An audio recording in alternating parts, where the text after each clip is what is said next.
Қайырлы күн, қадірменді достар. Бүгін біз қарға тамырлы қазақ атты тіркестің мағынасын ашуға қатысты ойымызды сіздермен бөліскіміз келеді. Қазақтың бір достық, бауырмашылдық жөнінде айтқан тіркестердің бірі. Біз қазақ тамырлы қазақ емеспіз деп айтып отырады. Осыны біздің көптеген зерттеушілер жаңсақ түсіндіріп жүр. Ол қандай жаңсақтық? Қарға тамырлы қазақ деген сөзді, Ариуана, саламатсыз ба? Қарға тамырлы қазақ деген сөзді біздің кейбір зерттеушілеріміз бір шөп бар дейді, тамырын қарасаң, сол тамырлап кеткен қарғаның аяқтары ұқсап, тырнақтары ұқсап тамырлап кеткен дейді. Енді біреу айтады, бұл қарға тамырлы қазақ деген ана қарғаның бойында тамыр бар, адамның 62 тамыр секілді тарап жатқан нәрсе. Сондай жалпы жанды денедегі тамырға байланыстырып айтатын тұстары бар. Бұны біздер жаңсақ дейтін себебіміз мынада. Қарға тамырлы деген сөзді алған кезде, осы қарға тамырлы қазақпыз деген сөзді алған кезде, осы сөздегі басты сөз, тірек сөз, ол тамырлы деген сөз. Бұл жерде қазақ бұл тіркесті шығарғанда тамыр деген сөзге дос, бауыр деген мәселені қойған, сынды, сондай мағынаны алған. Себебі қарға басқа құстарға қарағанда жалпы ұйымшыл құс. Бұл қарға жаңағы қауымдасып тіршілік етеді. Қарға бұл бір-бірінің көзінен шықмайды. Сондықтан қазақта бір мақал бар: қарға қарғаның көзінен шықмайды деп. Мен Қостанай қаласында тұрам. Қостанайдың қалалық орталық жаңағы паркінде, саябақта көгершіндер жүреді. Жалпы көгершін бұл бейбітшілік құсы деп бізге мынау кеңес дәуірінен қалған ғой. Бейбітшілік құс дейміз, бейбіт құс дейміз. Сол құстарды орталық паркте отырып, жаңағы жем беретін кездеріміз болады. Сол кезде жемге жыпырлап келген көгершіндерді қарап отырсам, кейбіреуінің көзі ағып кеткен. Олай болатын болса, бұл құстар бір-бірімен жаңағы жемге таласқан кезде бір-бірінің көзін шұқып алған. Немесе көзін шұқып тастайды. Әлсізі, күштісі әлсізін шұқып, жаңағыдай жемге таласады болып тұр. Ал қарға ол жемге таласпайды екен. Қарға не болса да бөлісіп жейді. Сондықтан қарға тамырлы қазақпыз деген сөз, біз қарға секілді қауымдасып өмір сүретін, бір-бірімізбен бөлісіп жейтін қой дегендей сөзді айтады, мағынаны білдіреді. Оның үстіне қазақтың бір мақалы бар: өле жесең де бөле же деген. Бұл бір. Екінші, көне жазбаларға назар аударатын болсақ, мынау Шыңғыс ханның жаңағы тарихын бейнелейтін, баяндайтын көне кітап бар. Моңғолдардың құпия шежіресі деп аталады. бұл әлемге белгілі кітап. Шыңғыс хан дүниеде өткеннен кейін көп ұзамай жарық көрген. Біршама Шыңғыс ханның жаңағы биографиясын, өмірде атқарған істерін біршама шындыққа жақын жаңағы бейнелейтін шығарма. Әрине көркем шығарма, дегенмен де сондай шындық іздері бар. Сол шығармада Шыңғыс ханның қасына жиналатын кісілердің бірі, енді жаңылыспасам, Меңлік Ечке болса керек. Бұл Меңлік Ечкенің жаңағы Шыңғыс ханға жиналған кезінде айтатын бір сөз бар: түнде қасқырдай болдым, күндіз қарғадай болдым дейді. Яғни түнде қасқырдай болып бірге жортым, күндіз қарғадай болып бірге тіршілік жасадым дейді. Сонда қарға бұл бірліктің, тірліктің белгісі болып тұр. біз қарғаны жаңағындай жаман құс ретінде бағалаймыз. Ол бізге өзіміздің мына тарихымыздан келмеген, бұл бізге орыстың тарихынан келген. Орыста старая карга дейтін бір жаман сөздері бар. Сол мәселе тұрғысынан келген. Және екінші бір мәселе бар. Мынау қарға құсты бақсылардың жаңағы пірі ретінде, бақсылардың сыйынатын құсы ретінде жаңағы ұстайды. ертеде қазақтардың тәңірлік дінге қатысы болған сіздер жақсы білесіздер. Сол кезде қарғаны бір қасиетті құс ретінде бағалаған. Оның үстіне тағы да бір сөз бар бізде, қарғам деген сөз бар. Қарғам деген сөзді түбірі осы қарғаға жақын болса керек. Өйткені бір-бірін бөлмейтін, бір-бірін жақын тұтатын адам бір-біріне қарғамай дейді, қарғамау дейді. Сондықтан бұл қарға тамырлы қазақпыз деген сөз бір-бірімізге дос едік қой, бір-бірімізге бауыр едік қой, бір-бірімізбен бөлісіп жейтін едік қой деген, бөлісетін едік қой деген мағынаны білдіреді. Сондықтан қарғаның көзін шықмайды деген сөзді бізде қазір коррупцияға қатысты қолданып жүрген сәттер бар. Бұл ауыспалы мағынасында әрине қарғаның көзін шықмайды деген сөздің коррупцияға қатысы. Ал негізгі мағынасы шындық өмірде қарға құс өзінің тапқанын өзінің қауымдағы адамдармен бөлісіп жейді. Ал енді қазақтың тарихына қарайық. Қазақ қандай халық еді? Қазақ ру болып өмір сүрген қауымдық жұрт еді. Бір қауым болып өмір сүреді, бір қауымның мүддесі жаңағы бәріне жоғары қойылады.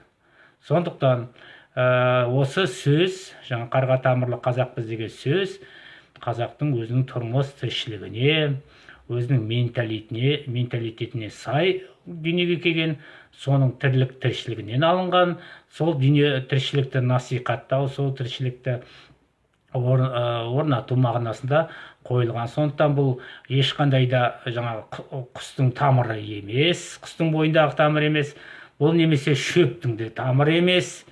Қарға тамырлы шөп болады деп айтады кейбір зерттеушілер. Бұл қазақтың тұрмыс тіршілігінен алынған, өзінің тәжірибесінен алынған, өзінің жаңағы дүниеде өмір сүру әдісінен, өмір сүру тәжірибесінен алынған сөз. Яғни қарға тамырлы қазақпыз, демек бір-бірімізге көмек көрсетуіміз керек. Бұл жерде бұл сөзді әрі қарай өрнектеп, көркем поэтикалық тіркеске айналдырған ұлы хакім ақын Абай Құнанбайұлы болды. Ол не деп еді? Біріңді қазақ, бірің дос, көрмесең істің бәрі бос деген болатын. Міне осы қарға тамырлы қазақ деген сөзбен Абайдың жаңағы айтқан, Абайдан келтірген жаңағы сөз тіркесі, бұлар бір-бірімен іштей тонның ішкі бауындай байланысып жатқан ұғымдар. Қазақ халқы мына үлкен жерді 9-шы орын алады дейміз. Сол үлкен жерді, ұлан байтақ жерді сақтап қалған кезінде сол бірлік арқылы сақтап қалды. Жаңағындай тамырлас достық арқылы сақтап қалды. Сіздер тарихтан жақсы білесіздер. Ақтабан Шұбырындыдан кейінгі Аңырақай соғыс кезінде батысқа қарай кетіп қалған Әбілқайыр хан, кіші жүздің ханы дейміз, Әбілқайыр хан қазақтың қолын бастап келіп, жаңағы Аңырақайда қалмақтармен, бұл Аңырақай Жетісудың шекарасы, Шу өлкесі, сол жерге барып соғыс салып, қалмақтың қатты жеңілуіне жаңағы өзінің қолғабысын тигізеді. Демек, сонау жайықтың, ырғыз жайықта жүрген Әбілқайырдың Шуға баруы, осының бәрі жаңағы қазақтың қолына көмектесуі, қазақтың бір шетін қалмақтан тазартуы, жоңғарлардан тазартуы, бұл барлығы түптеп келгенде қазақтың бір-біріне сондай дос, бауыр болғандығы көрсетеді. Қазақ деген сөзді айтқан кезде жаңағы еркін, азат, жаңағы шыншыл, бір сөзге тұратын жаңағыдай адамдардың ұлттың бейнесі көз алдымызға елестейді. Сол тарихты қарап отырсақ, қазіргі уақытта біздер сөзді бағаламайтын халыққа айналдық. Қазақтар баяғыда, егер қазақтың тарихын жақсы білетіндер бар, қазақта бұрынғы жаңағындай дауды, жаңағы сотты бәрі бір ауыз сөзбен шешетін болған халық. Қазақ халқы сөзге тоқтаған халық болған. Ал енді қазір сөзге тоқтамайды, әркім өзімдікі дұрыс деп езеурей береді, шындығын немесе қисынын бағамдай алмайды. Бұл тіптен мынау бизнесте де солай көрініс тапқан. Қазір қазақ біздің мынау жалпы Қазақстанда, бұрынғы СНГ дейміз, бұрынғы КСРО-ның құрамындағы елдерде бизнес мәселесі өте баяу жүреді ғой. Ал соның барлығы кезіндегі кеңестік дәуірдегі ана сөзді құрметтемейтін, сөзге сенбейтін, без бумажка ти букашка дегендей, жаңа орыстың айтатын сөзі бар. Жаңа қағазға сен қалған елміз, қағазсыз аттап баспаймыз. Мына жапондықтарда бір жақсы бизнес жүргізудің үлгісі бар екен. Олар бірінші сөзбен келіседі. Сөзді бұзған адаммен екінші мәрте бизнестік, серіктестік нәрсе жасамайды екен. Сондықтан бірінші сөзге келіседі, сосын ары жағын қағазбен, жаңағы келісім шартпен толықтыра береді екен. Бірінші сонда сөз қымбат адамға. Ана діни кітаптарда да айтады ғой, ең бірінші сөз болған деп. Бұл нәрсе бекер емес. Бұл мәселеде біздер белгілі ғалым Омар Жәлел қосылып отыр. Омеке, ассалауму алейкум. Омекеңнің сөзін неден тыңдап жүрген боларсыздар. Өте тамаша. Қазіргі заманауи ғалымдарымыздың бірі, сөзге шешен, жаңағы қазақтың рухани дүниесі жайында жақсы тренингтер өтіріп жүрген азамат. Омеке, шығармашылық табысың арта берсін. Венера деген қарындасымыз қосылып жатыр екен. Қош келіпсіз, Венера. Енді бұндағы мәселе, сонымен түйіндейтін айта болсақ, біз сөзді қадірлемейтін халыққа айналып кеткенбіз. Сөз айтып тұрған кезде сенбейміз. Сөзге сенбейтін болғандықтан бізде дүниеміз өзі дұрыс болмай жатыр, өмірімізде дұрыс болмай жатыр. Кез келген адамды қазір өздеріңіз өмірден байқаңыздаршы, бір сөз сөйлеп тұрған кезде, бір кісі сөйлеп тұрғанда, екінші адам оның сөзінен ар жағынан басқа нәрсені ойлап тұрады.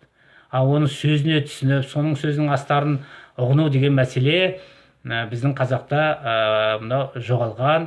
Оны енді көрші елдермен қарым-қатынас кезінде, көрші елдермен мынандай аралас кезінде бір әбден бойымызға сіңіп қалған секілді.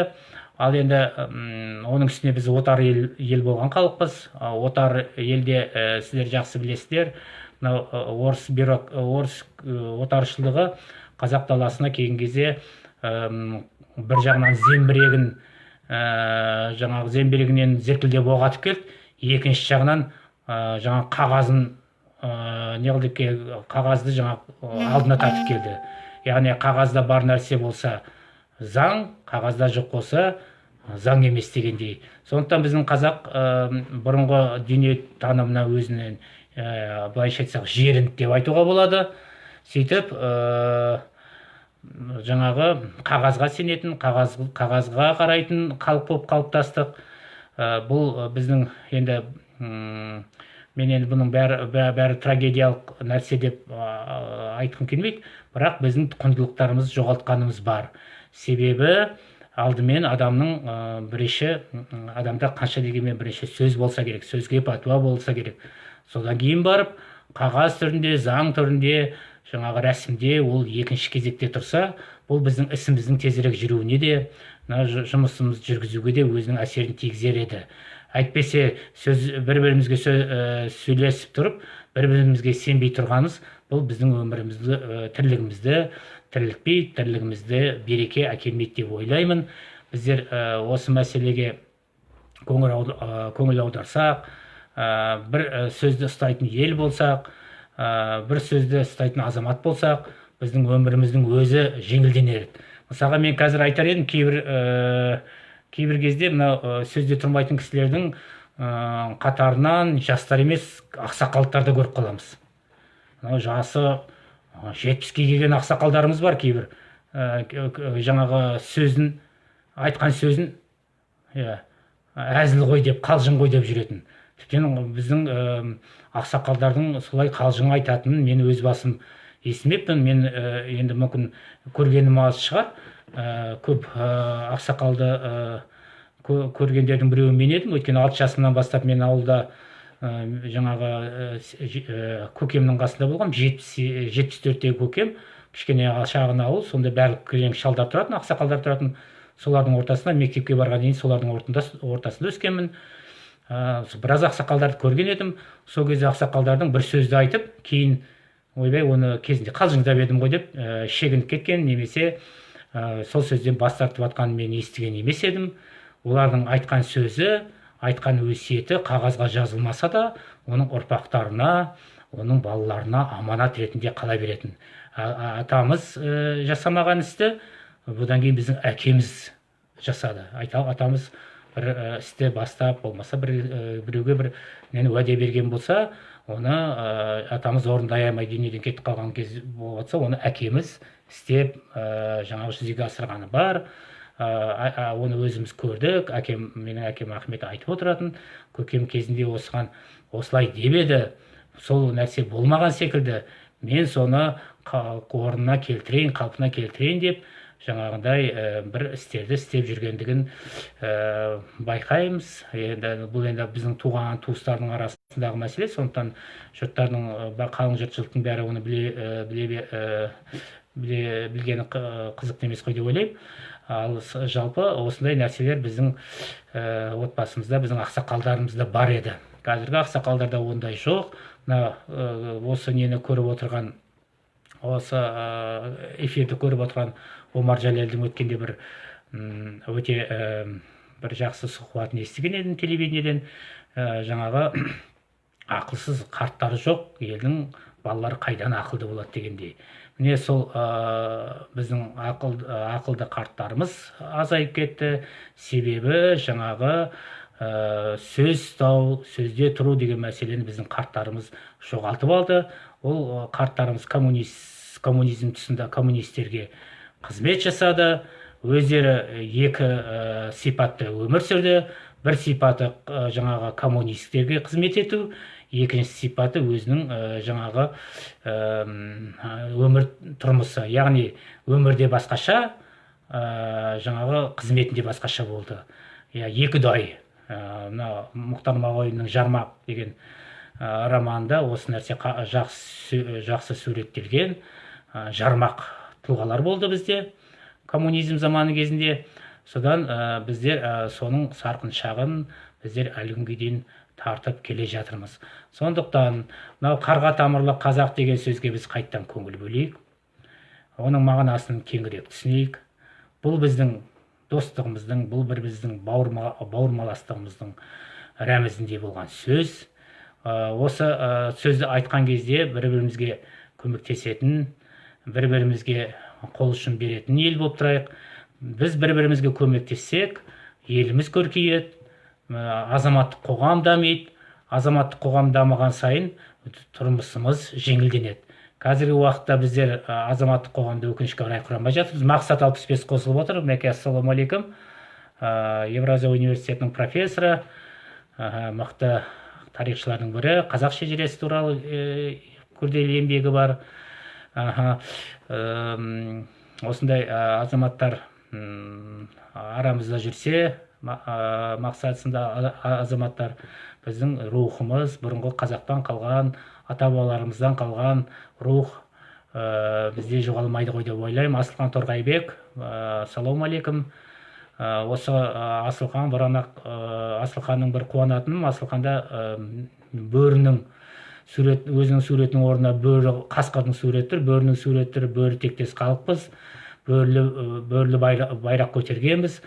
Ол туралда менің бір айтатын сөзім бар, бірақ бұл бүгінгі эфирдің мазмұнда емес, кейін ол мәселеге қосылармыз. Оны алаш сөзінің мағынасы деген ойды айтқан кезде осы бөрі сөзінің боры төтеміне тоқталармыз ғой деп ойлаймыз. Әзірге мен осы қарға тамырлы қазақ деген Мұхтар Төлеген деген азамат қатысып отыр. Ассалаумағалейкум, Мұхтар Төлеген.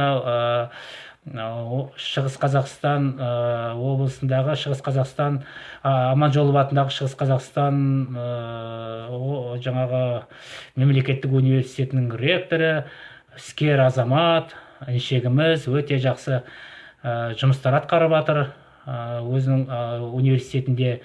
Мен ойлаймын, осы Мұхтар Төлеген сынды жас ректорлар, жас азаматтар біздің білім жүйесіне келу керек, білім жүйесінде басқару керек. Олар осы өзгертетін нәрсені жастар өзгертеді. Өзің өзгермей, өзгені өзгерте алмайсың дегендей, өзгерген жастар да келу керек. Баяғы партократтар, баяғы ақсақалдар орнын ығысу керек. Өйткені олардың заманы бөлек болды, қалыптасқан түсінігі, санасы бөлек болды. Енді мына жаңа заманда, нарық заманында, дүние өзгеріп кеткен заманда, әлем өзгеріп кетті. Осы заманда осындай Мұхтар Төлеген сынды іскер азаматтар жаңағы жоғары оқу орындарын басқару керек деп ойлаймын. Бұндай азаматтар біршама бізде Қазақстанда бар, тек олардың орнын босатпай отырған үлкен азаматтар бар бізде. Жасы келген азаматтар бар, бірақ мынау кейбір кезде мен ойлап қоям, осы зейнетке келген кісілер, баяғы Ахмет Яссауи секілді пайғамбар жасынан астым деп құлбетке түскендей жаңағы мынау қызметтен бас тартып жастарға орын беру керек деп ойлаймын. Мынау кешегі Қытайдың миллиардері жаңағы өзінің компаниясынан бас тартып өзі пенсияға, зейнетке шығып жатыр 55 жасында. Ол 55 деген не, былай қарасаң қылшылдап тұрған кез, ер жас деп қазақ айтады. Нағыз қылшылдаған шағында басқалар жұмыс істесін, басқалар мынау компанияның дамуына үлес қосын деп өзі зейнетке шығып, жаңа немен айналсам деп, қайырымдылық істермен айналсам деп кетіп жатыр. Бұл біздерге көп нәрсеге ойландыруға тиісті. Көп азаматтарды дүниені қуған, дүние қуған адам сол түбіне жете алмайды, сол қуғыншы болып қалады, тіл салақтап. Сондықтан қуғыншы емес, дүниеде жаңағындай орыстар айтады ғой, созидатель дейді, жаңағы дүниенің баюына, дүниенің дамуына әсер ететін тұлға болса, бұл өте дұрыс болар еді. Сондықтан біздің кейбір азаматтарымыз осы мынау қарға тамырлы қазақпыз деген кезде осы жастар үлкен аға буын мен кейінгі буынның арасындағы сабақтастыққа да бұл сөздің қатысы бар деп ойлаймыз. Аға буын ойлау керек, қарға тамырлы қазақ еді қой, жастарымыз келсін қызметке, жастарымыз жасасын. Біз асарымыз жасадық, енді солардың жолы жас келсе іске дейді. Осындай сөздерді біздің қарттарымыз қазір, ақсақалдарымыз қолданбай бар жатыр, тіптен соған назар аудармай бар жатыр. Сондықтан менің ойымша біз әрбір қазақтың осындай тіркестеріне көңіл бөле отырып, өзіміздің бауырластығымызды, достық ниеттерімізді дамытуымыз керек. Бізде бірлік мықты болса, қазақта бірлік мықты болса, бұл біздің тірлігімізде артады. Өйткені аз халықпыз, өзге жұртты қосқанда бәрі бас аяғы 18 миллион халықпыз, 9-шы орын алатын жеріміз бар, көп жер бос жатыр, бос жатқан жер жау шақырады дейді қазақ. Сондықтан қазір біздің жерімізге әркім әр жерден келіп көгертіп береміз, арендаға беріңдер, жаңағы инвестиция саламыз деп жаңағы қылқылдап жүрген жан-жағымызда көршілеріміз бар. Ал енді сол көршілерімізге сол жерді бермей-ақ өзімізде игерер едік, егер жаңа қарға тамырлы қазақпыз деп бір-бірімізге жаңағы қосшы болсақ, бір-бірімізге тілекші болсақ, басшы, қосшы бәрі бір болу керек. Мен басшымын деп кекіремей, мен қосшымын деп ол төмендемей, екі жақ бірге жаңағы жұмысты жасаса, бірлесіп жұмыс жасаса, мен ойлаймын, бұл жерде айтып отқаным астар түрлі билік пен қарапайым халық, біз бұл жердің жаңағы ырыздығын көрер едік. Әзірге қазақ халқы кең жердің, ата бабаларымыздан қалған кең жердің ырыздығын көре алмай отыр. Сондықтан менің ойымша әрбір қазақ өзінің ата бабаларынан қалған осындай бір сөздерге мән беріп, сосын жан-жағына сол сөзді таратып, сол сөздің шеңберінде шеңберін кеңейтіп, жан-жағына адамдар тарта білсе, біздің жағдайымыз бұдан да әлдеқайда жоғары болар еді ғой деп ойлаймын. Сондықтан, құрметті қарға тамырлы қазақтар, осы эфирімді мен аяқтаймын. Мынау келесі бір осындай бір қазақтың бір көне сөздерін талқылау кезіндегі көрісуге Алла тағала жазсын деген тілек айтқым келеді. Эфирдің соңына тағы Амангелді Шөрентаев деген азамат қосылып жатыр. Бірге қызмет істейміз. Амангелді, шығармашылық табыс саған тілеймін. Рахмет. Алдағы кездескенше күн жақсы болсын.